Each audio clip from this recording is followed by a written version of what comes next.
ಶ್ರೀಗುರುಭ್ಯೋ ನಮಃ. ಹರಿ ಓಂ.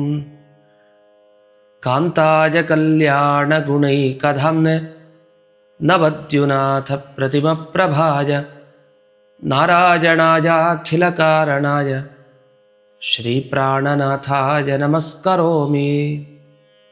ಪೂಜ್ಯಾಯ ರಾಘವೇಂದ್ರಾಯ ಸತ್ಯಧರ್ಮರತಾಯ ಚ ಭಜತಾಂ ಕಲ್ಪವೃಕ್ಷಾಯ ನಮತಾಂ ಕಾಮಧೇನವೇ.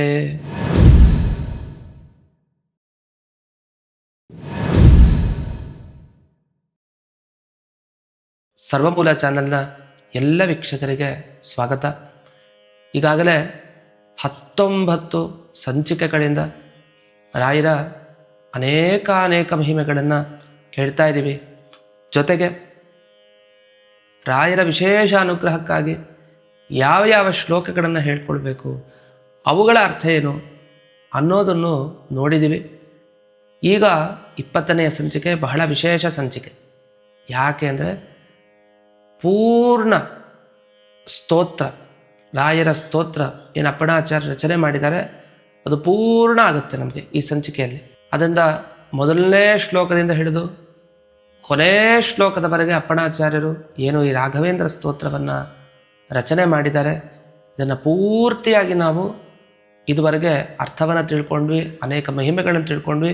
ಅದರಲ್ಲೊಂದು ವಿಶೇಷ, ಪುರುಷರಾಗಲಿ ಸ್ತ್ರೀಯರಾಗಲಿ ಎಲ್ಲರೂ ಈ ಸ್ತೋತ್ರವನ್ನು ಮೊದಲಿಂದ ಹಿಡಿದು ಕೊನೆಯವರೆಗೆ ಅರ್ಥ ಸಮೇತವಾಗಿ, ಅಂದರೆ ನೀವೇನು ಮಾಡಬೇಕು, 20ನೇ ಸಂಚಿಕೆ ಕೇಳ್ತಾ ಇದ್ದೀರಿ, ಮೊದಲನೇ ಸಂಚಿಕೆಯನ್ನು ಮತ್ತೆ ಶುರು ಮಾಡಬೇಕು.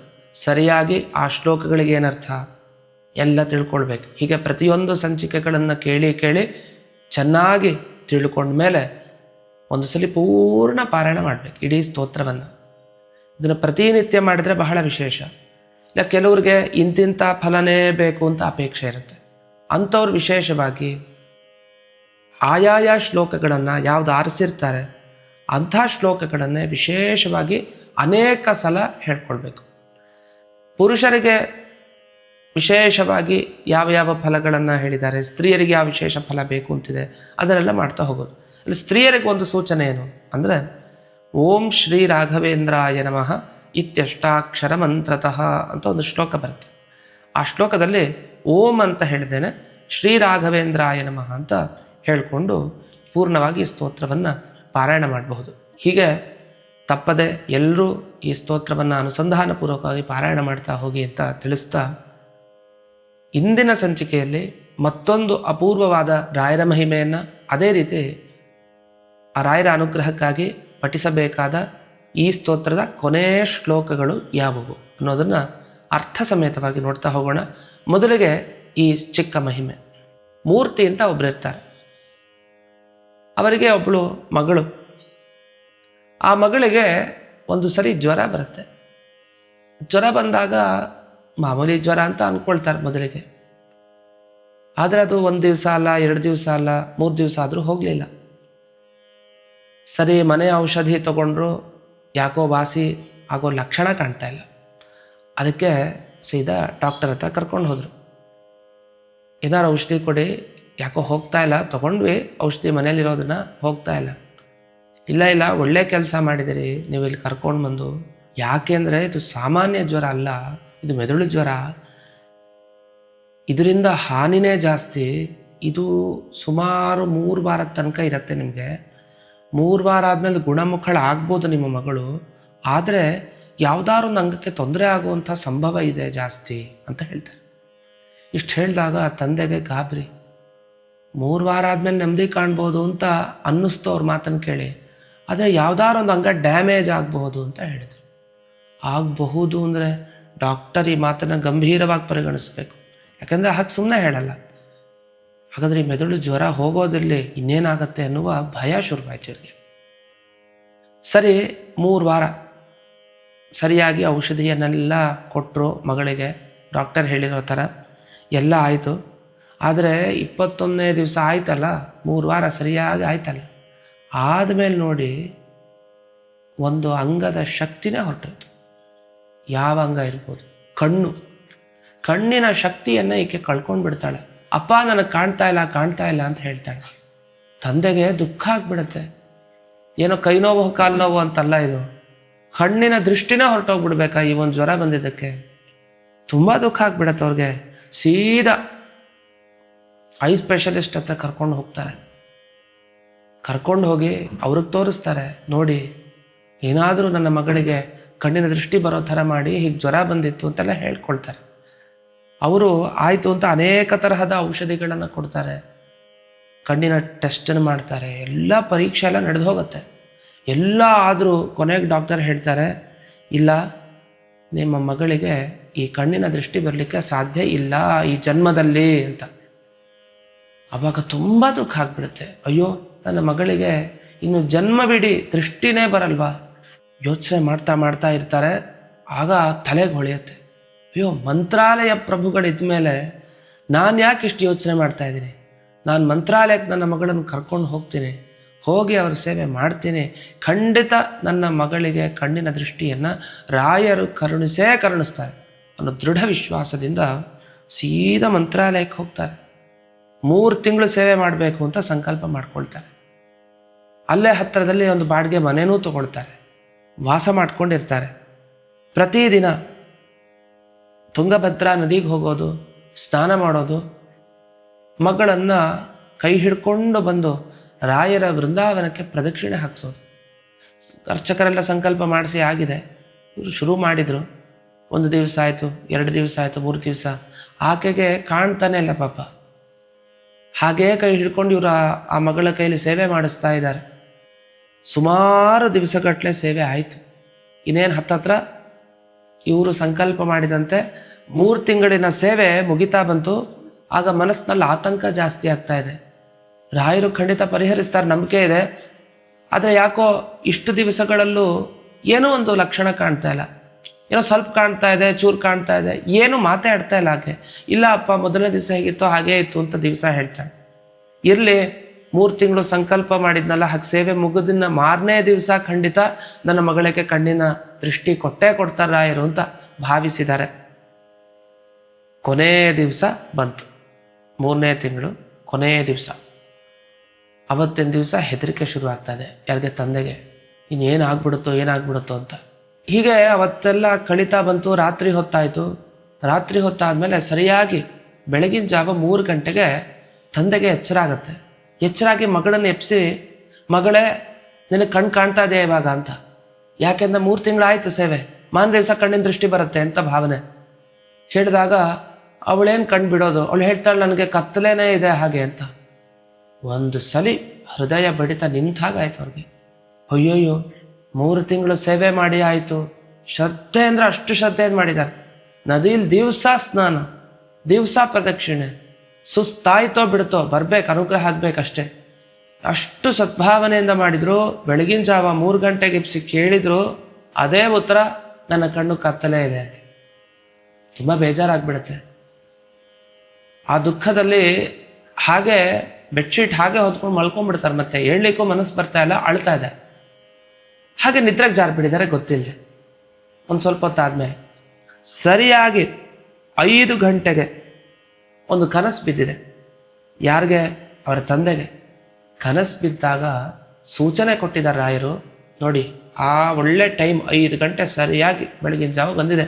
ಏನಂದ್ರು ರಾಯರು, ನಿಮ್ಮ ಮಗಳಿಗೆ ಕಣ್ಣಿನ ದೃಷ್ಟಿ ಬಂದಿದೆ, ನಿಮ್ಮ ಸೇವೆ ಮುಗಿಯಿತು, ಇನ್ನು ಕರ್ಕೊಂಡು ನೀವು ಹೋಗ್ಬೋದು, ಧೈರ್ಯವಾಗಿರಿ ಅಂತ ಅಂದಾಗ.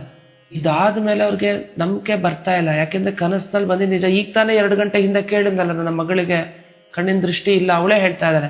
ಸರಿ ಏನೇ ಆಗಲಿ ಆಯಿತು, ಇನ್ನು ಹೊರಡಬೇಕು ಅಂತ ರಾಯರ ಸೂಚನೆ ಅಂತೂ ಆಗಿದೆ. ಅವನ ದೃಷ್ಟಿ ಬಂದಿದೆಯಲ್ಲ ಪರೀಕ್ಷೆ ಮಾಡಬೇಕಲ್ಲ. ಸೀದಾ ತುಂಗಭದ್ರಾ ನದಿ ಸ್ನಾನ ಮಾಡ್ತಾರೆ. ಸ್ನಾನ ಮಾಡಬೇಕಾದ್ರೆ ಗೊತ್ತು, ಕೈಯನ್ನು ಹಿಡ್ಕೊಂಡೇ ಹೋಗಿದ್ದಾರೆ, ಇನ್ನೂ ಕಣ್ಣಿನ ದೃಷ್ಟಿ ಬಂದಿಲ್ಲ ಅಂತ ಅರ್ಥ. ಸರಿ ಮಠಕ್ಕೆ ಬಂದಿದ್ದಾರೆ. ಯಾವತ್ತೂ ಕೂಡ ವೃಂದಾವನ ದರ್ಶನ ಮಾಡಿ ಆಮೇಲೆ ಪ್ರದಕ್ಷಿಣೆ ಹಾಕುವಂಥ ಕ್ರಮನ ಇವ್ರು ಇಟ್ಕೊಂಡಿದ್ರು. ಸೀದಾ ಬಂದರು, ವೃಂದಾವನದ ಮುಂದೆ ನಿಲ್ಲಿಸಿದ್ರು ಮಗಳನ್ನ. ಮಗಳು ಅಂತಾಳೆ, ಅಪ್ಪ ಅಪ್ಪ ಅಪ್ಪ ಅಂತ ಕಿರಿಸ್ತಾಳೆ. ಏನಾಯ್ತಮ್ಮ, ಏನಾಯ್ತು? ನನಗೆ ವೃಂದಾವನ ಕಾಣ್ತಾ ಇದೆ ಅಂತ ಹೇಳ್ತಾಳೆ. ಇದು ಹೇಳಿದ ಕೂಡಲೇ ತಂದೆಯ ಕಣ್ಣಲ್ಲಿ ನೀರು. ಅಬ್ಬಾ ಎಂಥ ಅದ್ಭುತ ಕಾರುಣ್ಯ ರಾಯರದು. ಅವರನ್ನೇ ಮೊದಲು ನೋಡಬೇಕು ಅಂತ ದೃಷ್ಟಿ ಬಂದ ಮೇಲೆ ಅವರ ದರ್ಶನ ಆಯ್ತು ಮೊದಲಿಗೆ. ಅಂದರೆ ಮಂಗಳ ವಸ್ತುವನ್ನ ನೋಡಿದ ಮೇಲೆ ಮುಗೀತು, ಇನ್ನು ಜೀವನವಿಡೀ ಮಂಗಳನೇ. ಇನ್ಯಾವತ್ತೂ ಕಣ್ಣಿನ ದೃಷ್ಟಿ ಹೋಗೋದು ಅಂತ ಇಲ್ಲವೇ ಇಲ್ಲ. ಆವಾಗ ರಾಯರನ್ನು ಅನೇಕ ಬಾರಿ ಅವರು ಹೊಗಳಬೇಕು, ಏನು ಅವ್ರಿಗೆ ಗೊತ್ತಾಗ್ತಾ ಇಲ್ಲ. ಅಳ್ತಾರೆ, ಈ ಕಡೆ ರಾಯರೇ ಕಾಪಾಡಿದ್ರಿ ಅನ್ನೋದನ್ನೆಲ್ಲ ವ್ಯಕ್ತಪಡಿಸ್ತಾ ಇದ್ದಾರೆ ಈಗ ಬಾಯಿಂದ. ನಂತರ ಪ್ರದಕ್ಷಿಣೆಯನ್ನು ಸಂತೋಷದಿಂದ ಹಾಕ್ತಾರೆ. ಹೀಗೆ ಈ ಕುಟುಂಬಕ್ಕೆ ವಿಶೇಷವಾಗಿ ನೆಮ್ಮದಿಯನ್ನು ರಾಯರು ಕರುಣಿಸಿದ್ರು. ಡಾಕ್ಟರ್ ಎಲ್ಲರೂ ಕೈ ಬಿಟ್ಬಿಟ್ರು, ಇನ್ನು ಆಗೋದೇ ಇಲ್ಲ ಅಂತ. ಜನ್ಮವಿಡೀ ಬಂದ ದೋಷ, ದೃಷ್ಟಿ ದೋಷ, ಅದನ್ನು ಒಂದು 3 ತಿಂಗಳು ಸೇವೆ ಮಾಡಿದ್ದಕ್ಕೆ ಪರಿಹರಣೆ ಮಾಡಿಬಿಟ್ರು. ಇನ್ನು 3 ತಿಂಗಳಲ್ಲ, 3 ವರ್ಷ ಅಲ್ಲ, 30 ವರ್ಷ ಅಲ್ಲ, ಜನ್ಮವಿಡೀ ಕಣ್ಣಿನ ದೃಷ್ಟಿ ಸರಿಯಾಗಿರುತ್ತೆ. ಅವಳು ನೋಡಿದ್ದು ಮೊಟ್ಟ ಮೊದಲಿಗೆ ಕಣ್ಣಿನ ದೃಷ್ಟಿಯನ್ನು ಕಳ್ಕೊಂಡ ಮೇಲೆ ಅದು ರಾಯರ ವೃಂದಾವನವನ್ನು, ಅಂದರೆ ಪೂರ್ಣವಾದ ಅನುಗ್ರಹ ಆಗೋಯ್ತು ಅಂತ ಅರ್ಥ. ಈ ರೀತಿಯಲ್ಲಿ ಇಂಥ ವಿಶೇಷವಾದ ಅನುಗ್ರಹ ನಮಗೂ ಆಗಬೇಕು ಅಂತಾದರೆ ವಿಶೇಷವಾಗಿ ಈ ಸಂಚಿಕೆಯಲ್ಲಿ ಬರೋ ಈ ಶ್ಲೋಕಗಳೇನಿವೆ ಇವುಗಳನ್ನು ಪಾರಾಯಣ ಮಾಡಬೇಕು, ಅವುಗಳ ಅರ್ಥವನ್ನು ತಿಳ್ಕೊಳ್ಬೇಕು. ಹಾಗಾದರೆ ಈ ಶ್ಲೋಕಗಳು ಯಾವುವು ಅನ್ನೋದನ್ನು ನೋಡ್ತಾ ಹೋಗೋಣ. ರಾಜಚೋರ ಮಹಾವ್ಯಾಘ್ರ ಸರ್ಪನಕ್ರಾದಿಪೀಡನಂ ನ ಜಾಯತೆ ಸ್ಯ ಸ್ತೋತ್ರಸ್ಯ ಪ್ರಭಾವಾನ್ನಾತ್ರ ಸಂಶಯಃ. ಯೋ ಭಕ್ತ್ಯಾ ಗುರುರಾಘವೇಂದ್ರ ಚರಣ ದ್ವಂದ್ವಂ ಸ್ಮರನ್ಯಃ ಪಠೇತ್ ಸ್ತೋತ್ರಂ ದಿವ್ಯಮಿದಂ ಸದಾ ನ ಹಿ ಭವೇತ್ ತಸ್ಯಾ ಸುಖಂ ಕಿಂಚನ. ಕಿಂತ್ವಿಷ್ಟಾರ್ಥ ಸಮೃದ್ಧಿರೇವ ಕಮಲಾನಾಥ ಪ್ರಸಾದೋದಯಾತ್. ಕೀರ್ತಿರ್ ದಿಗ್ವಿದಿತಾ ವಿಭೂತಿರತುಲಾ ಸಾಕ್ಷಿ ಹಯಾಸ್ಯೋತ್ರ ಹಿ. ಇತಿ ಶ್ರೀ ರಾಘವೇಂದ್ರಾರ್ಯ ಗುರುರಾಜ ಪ್ರಸಾದತಃ ಕೃತಂ ಸ್ತೋತ್ರಮಿದಂ ಪುಣ್ಯಂ ಶ್ರೀಮದ್ಭಿರ್ಯಪ್ಪಣಾಭಿಧೈಃ ಅಂತ. ಈ ಶ್ಲೋಕಗಳ ಅರ್ಥವನ್ನು ಗಮನಿಸಿದಾಗ ನಿಜವಾಗಿ ರಾಯರು ಎಂಥ ದೋಷ ಇದ್ರೂ ಪರಿಹಾರ ಮಾಡ್ತಾರೆ ಅಂತ ಗೊತ್ತಾಗುತ್ತೆ. ಹೇಗೆ? ರಾಜ ಚೋರ, ರಾಜನಿಂದ ಪೀಡೆ ಆಗ್ಬೋದು, ತೊಂದರೆ ಆಗ್ಬೋದು, ಕಳ್ಳರಿಂದ ಆಗ್ಬೋದು. ಮಹಾವ್ಯಾಘ್ರ, ದೊಡ್ಡ ಹುಲಿ, ದೊಡ್ಡ ಸಿಂಹ ಅಂದರೆ ಏನರ್ಥ? ದೊಡ್ಡ ಹುಲಿ ದೊಡ್ಡ ಸಿಂಹ ಅಂದರೆ ದೊಡ್ಡ ಆಕಾರದಲ್ಲಿ ಆನೆ ಥರ ಇರುತ್ತೆ ಅಂತ ಅರ್ಥನ? ಹುಲಿ ಮತ್ತು ಸಿಂಹ ಹಾಗಲ್ಲ. ಹೊರತು ಆ ಹುಲಿಯ ಆ ಒಂದು ಗುಣ ಅಷ್ಟು ಕ್ರೌರ್ಯ, ಅಷ್ಟು ಹಿಂಸೆಯನ್ನು ಮಾಡುವಂಥ ಪ್ರವೃತ್ತಿ ಇರೋ ಒಂದು ಹುಲಿ. ಅದು ಯಾವಾಗಲೂ ನರಭಕ್ಷಕನೇ, ಸಿಕ್ಕಿದ್ರೆ ಬಿಡೋದೇ ಇಲ್ಲ ಅಂಥ ಹುಲಿ. ಅಂಥ ಹುಲಿಯಿಂದ ತೊಂದರೆ ಆಗೋದಿದ್ರು ಕಾಪಾಡ್ತಾರೆ ಅಂತ ಅರ್ಥ ರಾಯರು. ಇನ್ನು ಹೀಗೆ ಹಾವಾಗ್ಬೋದು, ನಕ್ರ ಅಂದರೆ ಮೊಸಳೆ, ಹೀಗೆ ಏನೇನು ಪೀಡೆ ಇದೆಯೋ ಜಗತ್ತಿನಲ್ಲಿ ರಾಜನಿಂದ ಆರಂಭಿಸಿ, ಮೇಲಿಂದ ಆರಂಭಿಸಿ ಕೆಳಗಿನವರೆಗೆ ಚಿಕ್ಕ ಚಿಕ್ಕ ಪೀಡೆ, ದೊಡ್ಡ ದೊಡ್ಡ ಪೀಡೆ, ಈ ಎಲ್ಲ ಪೀಡೆಗಳನ್ನು ನೀವು ಕಳ್ಕೊಳ್ಬೇಕು ಅಂದರೆ ಏನು ಮಾಡಬೇಕು? ನ ಜಾಯತೆ ಅಸ್ಯ ಸ್ತೋತ್ರಸ್ಯ ಪ್ರಭಾವಾತ್. ಈ ಸ್ತೋತ್ರದ ಪ್ರಭಾವದಿಂದ ನ ಜಾಯತೆ, ಇದು ಯಾವುದೇ ಪೀಡೆ ಆಗೋಲ್ಲ. ನಾತ್ರ ಸಂಶಯ, ಇದರ ಬಗ್ಗೆ ಸಂಶಯನೇ ಪಡಬೇಡಿ ಅಂತ. ಇದು ನಿಜನೂ ಹೌದು. ನೀವು ಪ್ರಹ್ಲಾದರಾಜರ ಬಗ್ಗೆ ನೋಡಿದಾಗ ಈ ಶ್ಲೋಕ ತುಂಬ ಚೆನ್ನಾಗಿ ಹೊಂದಾವಣಿಕೆ ಆಗುತ್ತೆ. ಹೇಗೆ? ಪ್ರಹ್ಲಾದರಾಜರಿಗೆ ರಾಜನಿಂದ ಪೀಡೆ ಇತ್ತು. ಯಾವ ರಾಜನಿಂದ? ಅವರೇ ರಾಜ ಅಲ್ವಾ ಅಂದರೆ ಅವರ ಅಪ್ಪನಿಂದ, ಹಿರಣ್ಯಕಶಿಪುವಿನಿಂದ ಪೀಡೆ. ನನಗಿಂತ ಯಾರೋ ಅವನು ಈಶ್ವರ, ನಾನೇ ಈಶ್ವರ. ಎಷ್ಟು ತೊಂದರೆ ಕೊಟ್ಟ. ರಾಜ ಪೀಡೆ ಪ್ರಹ್ಲಾದರಾಜರಿಗಿತ್ತು ಅಂತ ಅನಿಸುತ್ತೆ ಮೇಲ್ನೋಟಕ್ಕೆ. ಆದರೆ ಆರಾಮಾಗಿದ್ದ ಪ್ರಹ್ಲಾದರಾಜ. ಕೊನೆಯವರೆಗೂ ಏನು ಮಾಡ್ಕೊಳ್ಳಿಕ್ಕಾಗಲ್ಲ, ನಮಗೆಲ್ಲ ಗೊತ್ತಿದೆ.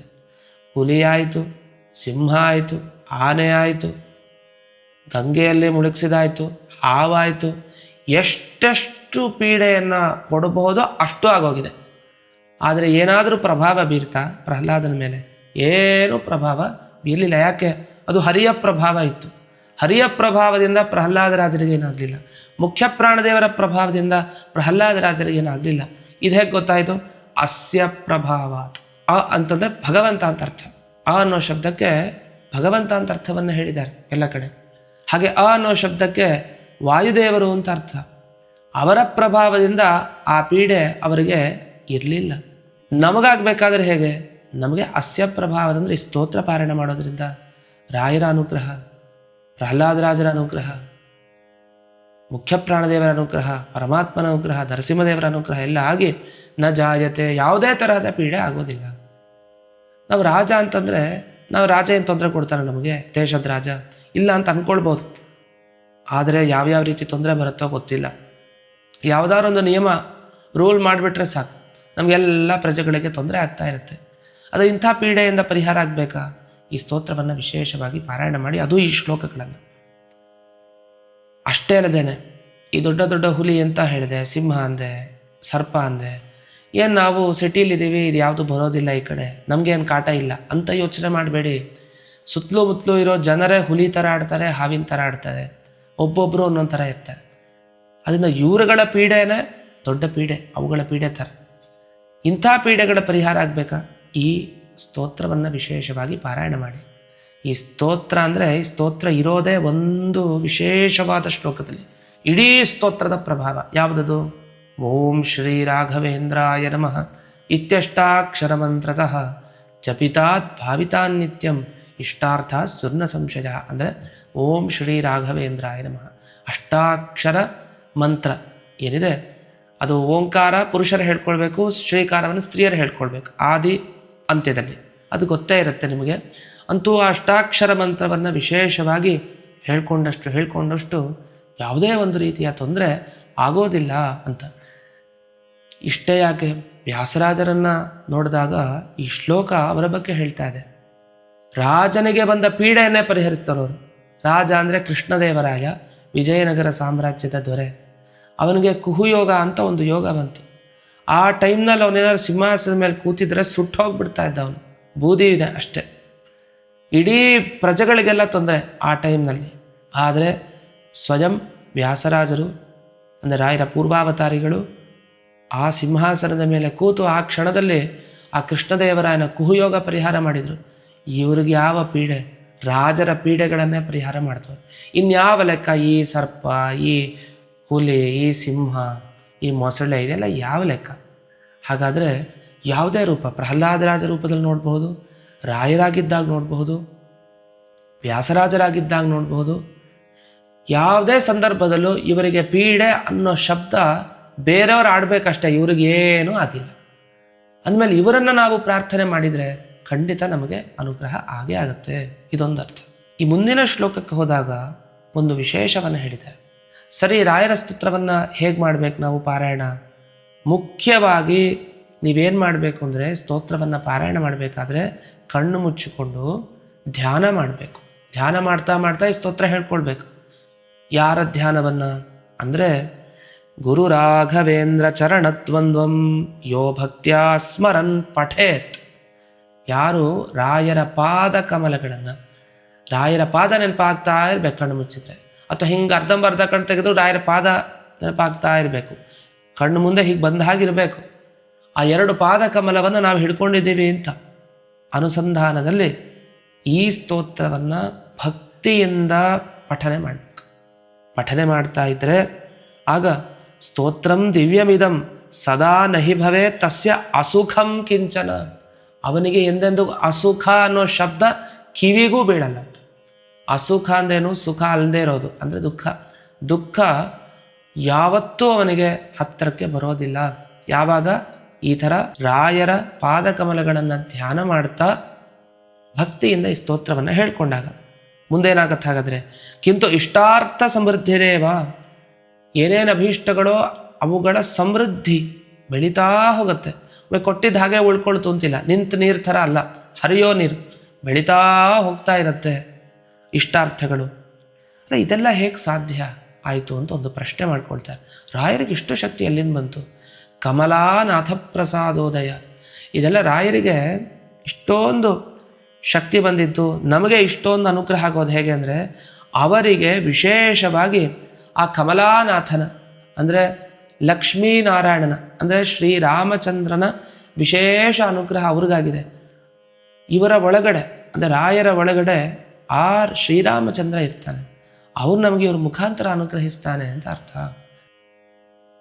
ಆಯಿತು. ಇನ್ನೇನೇನೇನು ಫಲ ಸಿಕ್ಕತ್ತೆ ನಮಗೆ ಸ್ತೋತ್ರ ಪಾರಾಯಣ ಮಾಡಿದರೆ? ಕೀರ್ತಿ ದಿಗ್ವಿದಿತ. ಅಂದರೆ ನೀವು ಪಾರಾಯಣ ಮಾಡ್ತಾ ಇದ್ದಷ್ಟು ಪ್ರಸಿದ್ಧಿ ಬರ್ತೀರ ನೀವು. ಅಂದರೆ ನಿಮ್ಮ ಕ್ಷೇತ್ರದಲ್ಲಿ ನೀವು ಒಳ್ಳೆ ಪಾಠ ಮಾಡೋರ, ನೀವು ಒಳ್ಳೆ ಹಾಡೋರ, ನೀವು ಒಳ್ಳೆ ನೃತ್ಯ ಮಾಡೋರ, ನಿಮ್ಮ ಕ್ಷೇತ್ರದಲ್ಲಿ ನೀವು ಫೇಮಸ್ ಆಗ್ತಾ ಇರ್ತೀರಿ. ಅಂದರೆ ಒಳ್ಳೆ ಅನುಗ್ರಹವನ್ನು ರಾಯರು ಮಾಡಿದ್ದಾರೆ. ನಿಮ್ಮ ವಿದ್ಯೆ ಎಲ್ಲ ಕಡೆ ಹರಡುತ್ತೆ, ಆಗ ನೀವು ಮೇಲಕ್ಕೆ ಬರ್ತೀರಿ. ಜನ ಎಲ್ಲ ನಿಮ್ಮನ್ನು ನೋಡಿ ನಾಳೆ ದಿವಸ ಶ್ಲಾಘನೆಯನ್ನು ಹೊಗಳುತ್ತಾರೆ, ಎಂತಹ ಸಾಧನೆ ಮಾಡಿದ್ದಾರೆ ಇವರು ಅಂತ. ಇದು ಒಂದು ಫಲ. ಮತ್ತೊಂದು ಅತುಲಾ ವಿಭೂತಿ ಅಂತ, ಅಂದರೆ ಐಶ್ವರ್ಯ, ಒಳ್ಳೆ ಸಂಪತ್ತು. ಪ್ರಸಿದ್ಧಿಗೆ ಬಂತು, ಒಳ್ಳೆ ಸಂಪತ್ತೂ ಬರುತ್ತೆ ಜೊತೆಗೆ, ಒಳ್ಳೆ, ಅದಕ್ಕೇನು ಮಿತಿನೇ ಇಲ್ಲ. ಅತುಲ ಅಂತಾರೆ, ಯಪ್ಪ ಏನು ದುಡ್ದಿದ್ದಾರೆ ಇವರು ಅಂತ ಜನ ಮಾತಾಡ್ಕೊಬೋದು ನಾಳೆ ದಿವಸ. ಅಂದರೆ ಒಳ್ಳೆ ಫಲ ಸಿಗತ್ತೆ ಅಂತ ಅಭಿಪ್ರಾಯ, ಅಭಿವೃದ್ಧಿ ಆಗ್ತಾ ಇರುತ್ತೆ, ಒಳ್ಳೆ ಸಂಪತ್ತು ಸಿಗ್ತಾ ಹೋಗುತ್ತೆ ಅಂಥೇಳಿ ಅಪ್ಪಣಾಚಾರ್ಯರು ಸ್ತೋತ್ರ ನಿಲ್ಲಿಸ್ಬಿಡ್ತಾರೆ. ಅವರು ಸುದ್ದಿ ಕಿವಿಗೆ ಬೀಳತ್ತಲ್ಲ. ವೃಂದಾವನಸ್ಥರಾದರೂ ಗುರುಗಳು ಓಡ್ ಬರ್ತಾ ಇದ್ರು, ಈ ಸ್ತೋತ್ರ ಮಾಡ್ತಾ ಮಾಡ್ತಾ ಹೇಳ್ತಾ ಹೇಳ್ತಾ ಬರ್ತಾ ಇದ್ದಾರೆ. ಅವರೇ ಮಾಡಿ ಸ್ತೋತ್ರ ಇದು, ಹಾಗೆ ಶ್ಲೋಕ ಬರ್ತಾ ಇದೆ. ಇಷ್ಟು ಹೇಳಿ ವಿಭೂತಿರತುಲಾ ಅಂತ ಹೇಳಿ ದುಃಖದಿಂದ ನಿಲ್ಲಿಸ್ಬಿಡ್ತಾರೆ. ಮುಂದೆ ನಮಗೆ ಗೊತ್ತು ಅದು ಬರಲೇ ಇಲ್ಲ ಅಪ್ಪಣಾಚಾರ್ಯ ಮುಖದಿಂದ. ಯಾಕೆಂದ್ರೆ ನೋಡಿ ಒಂದು ಘಟನೆ, ಈ ಸ್ತೋತ್ರವನ್ನು ಯಾವ ಸಂದರ್ಭದಲ್ಲಿ ಮಾಡಿದ್ದು? ಅಪ್ಪಣಾಚಾರ್ಯರು ತಾವು ಬಿಚ್ಚಾಲೆಯಲ್ಲಿರ್ತಾರೆ. ಈ ಕಡೆ ರಾಯರು ವೃಂದಾವನ ಪ್ರವೇಶ ಮಾಡಿಬಿಟ್ಟಿದ್ದಾರೆ ಅಂತ ಸುದ್ದಿ ಕಿವಿಗೆ ಬೀಳತ್ತೆ. ಎದ್ನೋ ಬಿದ್ನೋ ಓಡ್ತಾ ಓಡ್ತಾ, ನದಿ ಏನು ಪ್ರವಾಹ ಏನು ಗಮನಕ್ಕೆ ಇಲ್ಲ ಅವ್ರಿಗೆ. ಜೋರು ಮಳೆ ಬೇರೆ ಆ ಟೈಮ್ನಲ್ಲಿ.